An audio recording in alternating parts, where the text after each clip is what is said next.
today, 100 years from now, probably won't be as important. And the only organization I know that can successfully provide the ability to feel that your grant is going to be there to help this community 100 years or 200 years from now has got to be the Stark Community Foundation. Stark Community Foundation is also one of the driving forces for the foundations in this county. I believe there are 18 or 19 different foundations, but the Stark Community Foundation convenes all of those. They work with the capital campaign people to set realistic goals for the next major initiatives that agencies have. And the future in Northeast Ohio, I think, is very bright. There's certainly a lot going on, and it'll be exciting to be a part of it. Here we have a vehicle for a lot of people to be able to give back to their community in whatever way they can. And so whether it be large or small, I think that they have the confidence that, as Bill said, the money is well managed, well invested, and will be used to benefit the community on a very broad basis. The foundation is for everyone. It's not just for really rich people to give and for really poor people to receive. It's for everyone to have the ability to give to it. One of the ideas that the people in Cleveland had was to establish a community foundation. And the purpose, as it described to me, was they had observed large corporations come and go. They had observed communities spring up and prosper and die. And they were looking for a greater permanence that would handle some of the community's needs. And I think George Gunn was very much at the heart of it with the Cleveland business people in establishing it. Our father and Henry Timken spent a lot of time talking to them about what they were doing up there and decided this is what they should try to establish in Canton. The Timken company and the Timken family had started a foundation some years before, which was known as the Timken Foundation. Well, First National Bank was the trustee of this, and there was a fellow in Canton, Dale Hall, was head of Hall Kistler at the time, the owner of it, and Corliss Hostetler, who became Aunt Rose's executor. They all started to have a bunch of meetings about how we can best make use of this. And at the same time, the Timken people were very aware of what was happening with the Cleveland Foundation. And so a lot of the language that went into the formation of the Stark County Foundation, it was at that time, came from advice from the Cleveland Foundation. It only took a very brief period of time to get this going. And so the portion of Mr. Langenbaugh's estate, which was about $2.25 million, was matched by the Timken family and foundation to form the Stark Community Foundation. And that was really one of the last of the joint ventures that took place between the Langenbaugh family and the Timken family. And I was named after my great uncle, Ed Langenbaugh. I was always called Lang, and when you look at photographs of him, and growing up, when I see the painting of him, I thought, what a stern man, and I didn't realize the human side of him until later when I started reading, and of course, I was able to put together stories that Aunt Rose had told me all along the way.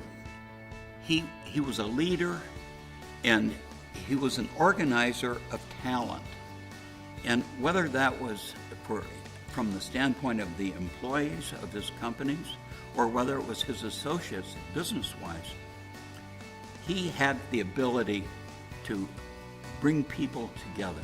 One of the very solid decisions that the original distribution committee made was not to call us the Canton Community Foundation, because when we were established in the mid-60s, that would have been a more logical thing. There were not a lot of county-wide organizations. It was, I think, with great foresight that we originally were called Stark, the Stark County Foundation, now Stark Community Foundation.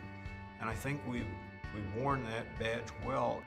I think back to, although I was out of town, I was talking to Dad from time to time, and remembered, I think Mother sent me the front page of the repository up in Cleveland one day, and there was his picture along with Dick Parker and George Duble and George Deal and Ben Dreyer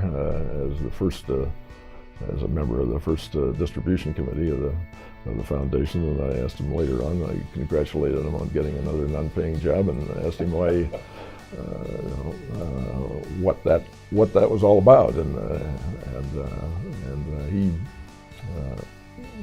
had the feeling that it was something, and of course a lot of that came from talking with his father, I'm sure, so they had the feeling that this was something that was necessary to perpetuate maybe the great philanthropic attitude that we have here in Stark County. And as we began to ponder how can we make this foundation grow so that we can be responding to many more of the grants that we just couldn't handle, we decided we really need to take the major step and move to a full-time executive director. We really wanted to get someone who could maneuver in the community and be successful in talking face-to-face with those people in the community who had means and might be willing to move some of those assets into the foundation for our cause. An important step that took place at that time. Who knows where we would be today in the foundation were we not to have chosen to go full-time for an executive director and really aggressively work toward growing the foundation. The projects that we work on are projects that affect not only the most needy people in our community, but also affect those who live in middle-class neighborhoods, and the arts benefit all of us, and as do some of the environmental projects that we worked on with the Wilderness Center and other groups like that. So the foundation has something for everyone on both ends, both the giving end and the receiving end. It's been fascinating to look at our donors and understand how they came to make a decision to leave a provision to make their life and work continue over the years in their name and with their charitable interest. That's been a great part of the memory. We were brought up by our parents that because of the blessings that our family have and had, that we owed, and that to show our appreciation for those blessings, that we should contribute to the community and do everything we can to improve the lives of everybody that we can. We're called upon to be good stewards of other people's resources. They share and bring it to you, and then you have a responsibility to be a good steward on how you distribute that. I've always thought on my gravestone, I'd like to have carved as he put in more than he took out. And if you use that philosophy, the greatest place to support is the Stark Community Foundation.